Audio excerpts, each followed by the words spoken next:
So yun, good morning guys. So bali nandito tayo ngayon sa Davilan. Ayan, dito sa Carmona, Cavite. So bali dito tayo madalas magpapawis no. Sarap magpapawis dito. And ayun, lalo na doon sa parte na yun, mataas.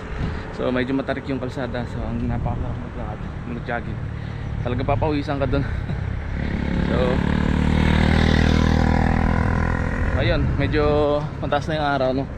Tinanghali tayo ng gising dahil akala ko uulan, pero hindi naman no. So sayang naman yung kaya tinuloy ko pa rin yung pagpunta ko dito. So ayun, kung nakikita nyo, ang ganda ng view dito.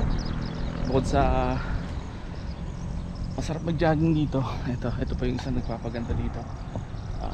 Ganito yung makikita nyo habang nagja-jogging guys. Yan, mga baka.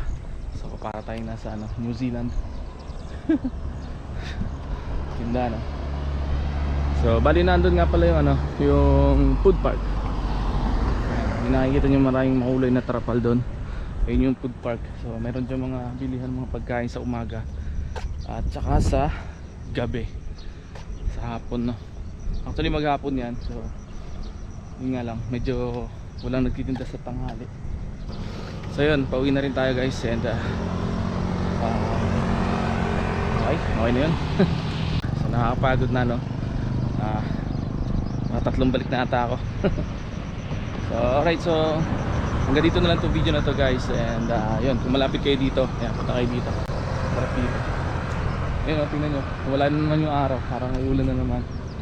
So makabuti pa tayo ng ulan pabalik. So okay, so thank you for watching guys. Bye.